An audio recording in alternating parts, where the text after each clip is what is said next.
Student, आज हम पढ़ते हैं। जो आज का हमारा टॉपिक है हाइपरईमिया एंड कंजेशन। सबसे पहले हम हाइपरईमिया देखते हैं। हाइपरईमिया जो होते हैं more blood than normal going to your body tissue और ऑर्गन, यानी कि इसमें ब्लड जो होते हैं वो ज़्यादा होता है। उसके बाद जो हम देखते हैं हाइपरईमिया जो होते हैं, इसकी एग्जांपल में हम देखते हैं जैसे कि मोर ब्लड होता है in the digestive system after a meal, यानी खाने के बाद आपके डाइजेस्टिव सिस्टम में ज़्यादा ब्लड आ जाता है, वो हाइपरईमिया की एग्जांपल है।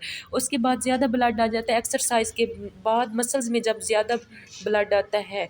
उसके बाद जो होते हैं more blood in the face when a person blushes, इसकी एग्जांपल में है जब आप खाना खाते हैं तो आपके डाइजेस्टिव सिस्टम में ब्लड जो होता है वो ज़्यादा हो जाता है। जब आप एक्सरसाइज करते हैं आपके मसल्स में ब्लड ज़्यादा हो जाता है।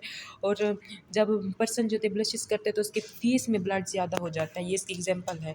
उसके बाद हम इसके साइन एंड सिम्टम्स देखते हैं। साइन एंड सिम्टम्स जो होते हैं इसकी इंक्लूड होते हैं वार्मथ होगी, redness, swelling, sweating, elevated heart rate, fatigue, pain and nausea होते हैं। कौन से होते हैं sign and symptoms? Warmth, redness, swelling, sweating, elevated heart rate, fatigue, pain and nausea होगी। उसके बाद टाइप्स ऑफ हाइपरईमिया।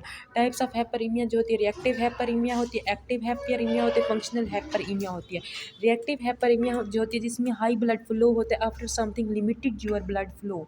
और एक्टिव हाइपरईमिया होती है high blood flow to meet active muscle increase need for oxygen होती है, यानी कि ब्लड फ्लो का ज़्यादा होना है जो आपकी ऑक्सीजन मसल्स को मिलती है और जिसमें उनको ऑक्सीजन ज़्यादा मिकदार में चाहिए होती है। फंक्शनल हाइपरईमिया जो होती है हाई ब्लड फ्लो होते हैं giving to active neurons in your brains.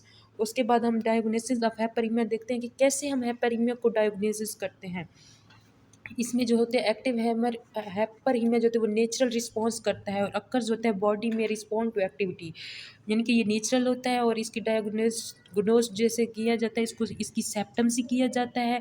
इसमें कोई टेस्ट नहीं किया जाता, इसकी सेप्टम से ही इसको डायग्नोसिस किया जाता है। पैसिव हाइपरईमिया जो होता है उसमें जो होती है अदर सेप्टम्स होते हैं लाइक शार्टनेस ऑफ ब्रीथ, उसका जो था टेस्ट नहीं करवाए जाते, एक्टिव के टेस्ट ही करवाए जाते और सेप्टम के जरिए किया जाता है। और पैसिव में जो होता है उसकी शार्टनेस ऑफ ब्रीथ वगैरह की सेप्टम के जरिए किया जाता है। उसके बाद डिफरेंस बिटवीन हाइपरईमिया एंड कंजेशन। हाइपरईमिया जो होता है एक्टिव प्रोसेस होता है जो पार्ट होता है एक्यूट इन्फ्लेमेशन का। वेरियाज जो कंजेशन होते हैं वो पैसिव प्रोसेस होता है जो decrease outflow of venous blood होते हैं, यानी कि इसमें डिक्रीज वेनस ब्लड फ्लो हो रहा है तो उसमें इंक्रीज हो रहा होता है। As occurs in congestive heart failure होते हैं। कंजेशन क्या होता है? जब आपकी नोज़ जो होते स्टॉप्ड हो जाते हैं और इन्फ्लेम्ड हो जाते हैं। मैनर इलनेस जो होती है most common causes of nasal congestion होती है। नेजल कंजेशन की वजह कौन सी होती है? वो होती है मैनर इलनेस, जैसे कि हमारे पास क्या होगी, कोल्ड होगी, फ्लू हो गया एंड साइनस इन्फेक्शन हो गया, ऑल काजेज स्टफी नोज होती है। जो जब आपका नोज़ जो है स्टफ्ड हो जाता है, इन्फ्लेम्ड हो जाते हैं। और इसकी मैनर इलनेस की जो काजेज़ होती हैं वो जो होती है नेज़ल कंजेशन जो काजेज़ होती है वो मैनर इलनेस होती है, जिसमें हम आप कोल्ड हो गया, फ्लू हो गया और साइनस इन्फेक्शंस हो गया। अब उसके बाद काजेज़ क्या होते हैं कंजेक्शन के? रनी और stuffy nose can be due to colds हो गया, एलर्जीज होगी, साइनस इन्फेक्शंस हो गया और द फ्लू हो गया। उसके बाद जो हमारे पास आता है there are generally two types of head congestion. अब कंजेक्शन की टाइप आ गई जिसमें नेजल कंजेक्शन होता है और साइनस कंजेक्शन होता है। नेजल कंजेक्शन जो होता है वो रिलेटेड होता है increase blood volume to the vessels that line the nasal passage होती है, जिसमें क्या होता है ब्लड वॉल्यूम जो होता है वेसल्स में वो इंक्रीज हो जाता है। और साइनस कंजेशन जो होता है जिसमें feeling of fullness in the senses हो जाता है, यानी कि नेजल कंजेक्शन जो होता है ब्लड वेसल्स में ब्लड वॉल्यूम इंक्रीज हो जाता है नेजल पैसेज में। और साइनस कंजेक्शन में जो होता है feeling of fullness in the senses हो जाती है।